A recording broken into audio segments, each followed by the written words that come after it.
بسم اللہ الرحمن الرحیم۔ السلام علیکم معزز طلباء کرام، آپ سب کیسے ہیں؟ آج ہم معطا امام محمد کے سبق نمبر 206 کو پڑھیں گے۔ آج کے ہمارے سبق کا عنوان ہے طلاق کی عدت کس چیز سے شمار کی جائے، یعنی عدت جو مطلقہ عورت گنتی ہے یا عدت اس کی ہوتی ہے تو وہ عدت کا شمار طہر سے ہوگا یا حیض سے ہوگا، اور پھر 3 طلاقیں اکٹھی دینے پر تینوں واقع ہوں گی یا نہیں ہوں گی، اس حوالے سے کیا شرعی مسئلہ ہے ہم اس کو عرض کرنے کی کوشش کرتے ہیں۔ یعنی ہمارا یہ جو آج کا درس ہے یہ باب طلاق سنہ کے ضمن میں ہی یہ بیان ہوگا۔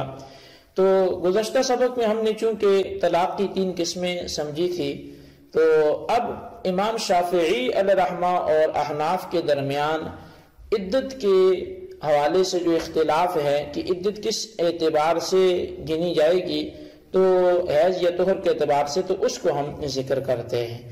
تو معزز طلباء کرام، امام شافعی علیہ رحمہ کا مذہب یہ ہے کہ عدت 3 طہروں سے شمار ہوگی، 3 حیض سے شمار نہیں ہوگی۔ لیکن آپ نے گزشتہ سبق میں نسائی شریف کی حدیث پاک سنی کہ امام نسائی جو ہے وہ ان کی جو حدیث ہے وہ امام شافعی کے مسئلے کے بالکل خلاف ہے، کیونکہ اس میں یہ الفاظ بھی تھے کہ ثم تعتد بعد ذلک بحیضۃ، کہ پھر عدت کا جو شمار ہوگا اس کے بعد وہ حیض سے ہوگا۔ اس لیے معطا امام محمد میں ایک حدیث گزر چکی ہے کہ عدت شمار کرنے سے کچھ پہلے طلاق دی جائے، جس کا واضح معنی یہ بنتا ہے کہ آدمی طہر میں طلاق دے، اور جس طہر میں طلاق دے اس کو عدت شمار نہ کرے۔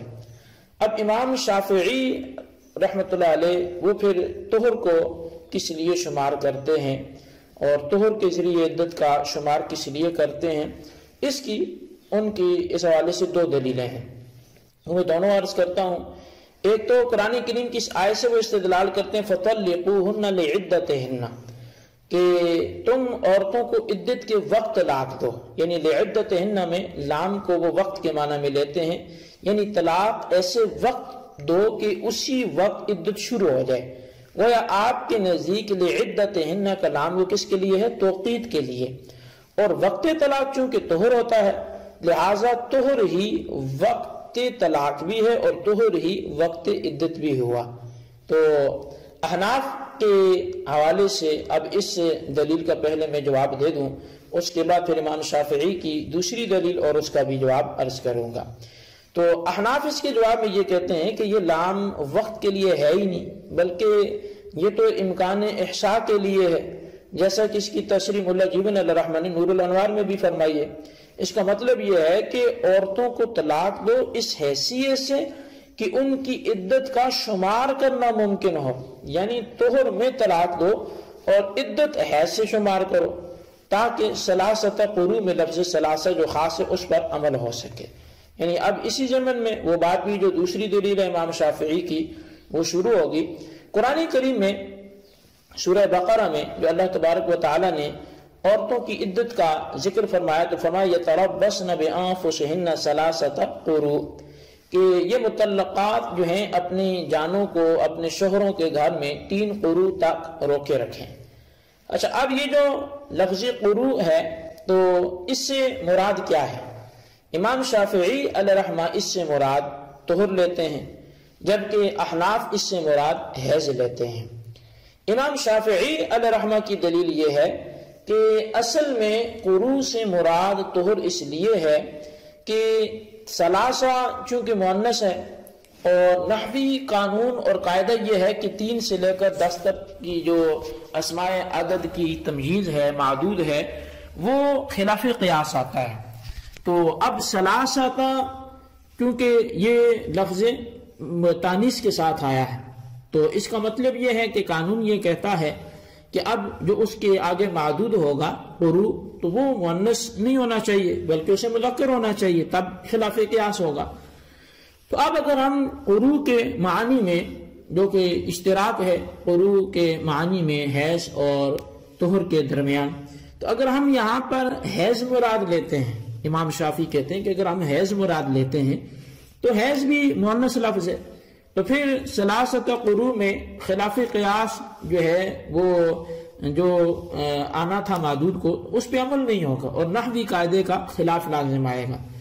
تو اس لیے یہاں قروء سے مراد ہم طہر لیں گے جو مذکر ہے، اور ثلاثۃ قروء جب ہم بولیں گے تو قروء سے مراد مذکر لفظ ہوگا، ثلاثۃ مؤنث ہے، تو یوں قاعدے کی موافقت ہو جائے گی۔ تو اس اعتبار سے یہاں سے بھی یہ پتہ چلا کہ جو عدت گننی ہے وہ حیض کے اعتبار سے نہیں گننی بلکہ وہ طہر کے حساب سے گننی ہے۔ اچھا، اب یہ امام شافعی علیہ رحمہ کی دلیل تھی جو آپ کے سامنے رکھی۔ اس پر احناف کیا کہتے ہیں؟ تو احناف اس حوالے سے یہ کہتے ہیں کہ آپ نے بالکل اس قاعدے پہ عمل کیا ہے جس کو نحوی قاعدہ کہتے ہیں اسماء عدد کے حوالے سے، لیکن آپ نے اس قاعدے کو اپنانے کے چکر میں آپ تو پھر ایک اور بڑا کام بھول گئے، اور وہ کام کیا تھا؟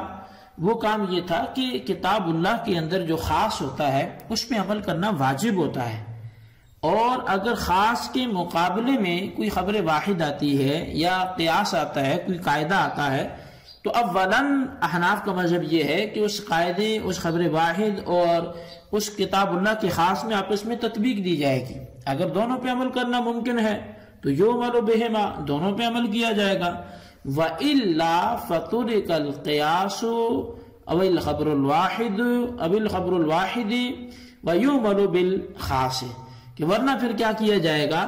اگر دونوں کو جمع کرنا ممکن نہیں ہے تو پھر خبر واحد کو بھی چھوڑ دیا جائے گا، قیاس ہوگا تو اس کو بھی چھوڑ دیا جائے گا، عمل کتاب اللہ کے خاص پہ کیا جائے گا۔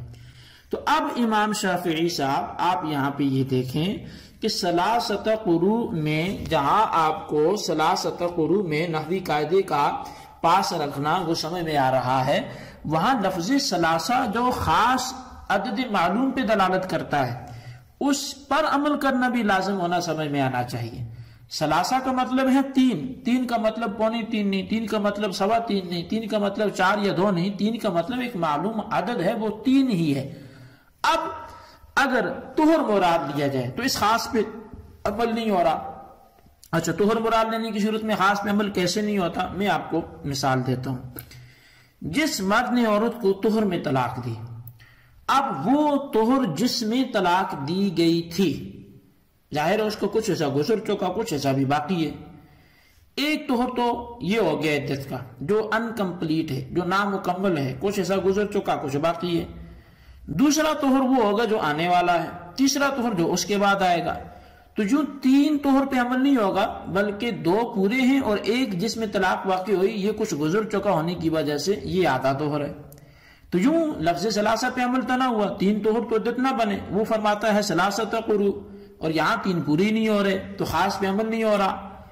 اب اگر کہا جائے کہ چلیں جی ہم ایک طہر اور بڑھا لیتے ہیں، یعنی جس طہر میں طلاق ہوئی اس کے بعد تین طہر رکھتے ہیں، تو پھر بھی دیکھیں تو طلاق جو ہے وہ تین پہ تو عمل نہیں ہوگا، کیونکہ بعد کے تین طہر الگ ہیں اور چوتھا یہ ہو گیا جس میں طلاق واقع ہوگی۔ اگرچہ یہ پورا نہیں ہے لیکن یہ تین بھی تو نہیں ہے نا، پھر یہ تین سے اوپر ہو گیا، تو لفظ ثلاثہ پہ عمل نہیں ہو رہا۔ اس قاعدے کو اپنانے کی وجہ سے خاص کا عمل ضائع ہو گیا۔ تو پھر کیا کرنا چاہیے جی؟ تو حل یہ ہے کہ جو احناف نے مذہب اپنایا اسے اپنانا چاہیے۔ وہ کیا ہے؟ وہ مذہب یہ ہے کہ چونکہ یہ قاعدہ یہاں پر وہ کتاب اللہ کے خاص کے مقابلے میں آ رہا ہے، اور مقابلے میں جب قاعدہ آئے تو پھر ہم عمل کتاب اللہ کے خاص پہ کریں گے، اس قاعدے پر نہیں کریں گے۔ اچھا، کتاب اللہ کے خاص پہ عمل اب کیسے کریں گے؟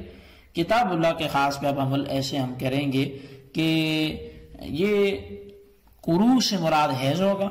حیض ہوگا تو اب جس طہر میں طلاق ہوئی اس کے بعد پہلا حیض، پھر دوسرا حیض، تیسرا حیض، تین حیض گزرنے پر عدت پوری، لفظ ثلاثہ پہ عمل۔ اب آپ کہیں جی کہ پھر قاعدے کا خلاف ہو گیا، تو آپ کی معلومات کے لیے عرض ہے کہ قاعدے کا خلاف بھی نہیں ہوا۔ اس کی وجہ یہ ہے کہ نحوی حضرات معانی سے گفتگو نہیں کرتے، وہ الفاظ کی رعایت دیکھتے ہیں۔ یعنی ثلاثۃ قروء میں ثلاثہ اگر مونس ہے تو اب اس کی جو تمجید ہے، جو معدود ہے، وہ خلاف قیاس پہلے سے ہی موجود ہے قرو، وہ تو لفظ قرو دیکھا جائے گا، نہ کہ اس کے معنی کو دیکھا جائے گا کہ معنی آپ نے مذکر کیا یا مؤنث کیا، تو لہٰذا وہ قاعدہ بھی موافق ہو گیا، اور ادھر کتاب اللہ کے خاص پہ عمل بھی ہو گیا، اور ساتھ یہ ثابت بھی ہو گیا کہ جو عدت ہے اس کا شمار حیض سے ہوگا، اس کا شمار طہور سے نہیں ہوگا۔ اس کے ساتھ ساتھ عدت حیض سے شمار کی جاتی ہے، اس حوالے سے چونکہ حدیث پاک بھی موجود ہے، نص قطعی ہے، تو میں چاہوں گا کہ اس حدیث کو بھی ذکر کروں۔ بہقی شریف کے حدیث پاک یا سلمان بن یسار سے روایت ہے، فاطمہ بنت ابی جحش کو حیض آیا تو انہوں نے نبی علیہ السلام سے پوچھا، یا اس کے متعلق کسی نے آپ سے پوچھا کہ آپ نے ارشاد فرمایا کہ وہ اقراء کے دنوں کی نماز نہ پڑھیں۔ عمر ابن دینار کہتے ہیں کہ نبی علیہ السلام کے صحابہ کرام کے لیے اقراء سے مراد حیض ہی تھا، یعنی وہ قروء کی جمع اقراء ہے، تو مطلب اب قروء سے مراد قروء کے دنوں میں نماز نہ پڑھے، تو اگر قروء سے مراد طہر ہوتا تو پھر وہ کیا طہر کے دنوں میں نماز نہیں پڑھے گی؟ مطلب قروء سے مراد انہوں نے حیض لیا، اور پھر عمر بن دینار نے صراحت بھی کر لی کہ صحابہ کرام کے نزدیک قروء سے مراد حیض ہی ہوتا تھا۔ تو لہٰذا اس حوالے سے جو ہمارے سامنے لب لباب اور جو حاصل کلام آیا وہ یہ آیا کہ جب بھی کسی عورت کو طلاق پڑے گی اور طلاق کے بعد جو عدت کا معاملہ ہوگا تو احناف اور شوافی کے مابین عدت کس اعتبار سے ہے یہ مختلف فی مسئلہ ہے۔ امام شافعی علیہ رحمہ فرماتے ہیں کہ عدت کا شمار وہ طہر کے حساب سے ہوگا، جبکہ احناف کا یہ کہنا ہے کہ عدت کا شمار وہ حیض کے اعتبار سے ہوگا۔ امام شافعی علیہ رحمہ نے جو نصوص قطعیہ میں سے پہلی نص پیش کی فطلقوہن لعدتہن، اور دوسری ثلاثۃ قروء میں انہوں نے قاعدے کی مخالفت کو برداشت نہ کرتے ہوئے وہاں پر طہر مراد لے کر استدلال کیا، تو دونوں ہی جگہوں پر جو اس کا جواب احناف کی طرف سے تھا وہ عرض کیا گیا، لہٰذا مذہب وہی ہے جو احناف نے پیش کیا، عقل میں بھی آتا ہے، قرآن و حدیث کی موافقت بھی رکھتا ہے، تو لہٰذا اسی پر عمل کیا جائے گا۔ اور اسی کا خلاصہ آپ اپنے رجسٹر پر لکھیں، 3 طلاقوں سے کتنی طلاقیں واقع ہوں گی، اس عنوان کو ہم آئندہ گفتگو کا حصہ بنائیں گے۔ اللہ تبارک و تعالیٰ سے دعا کرتے ہیں جو ہم نے پڑھا سنا اسے یاد رکھنے کی توفیق نصیب فرمائے، آمین بجاہ النبی الامین صلی اللہ علیہ وسلم۔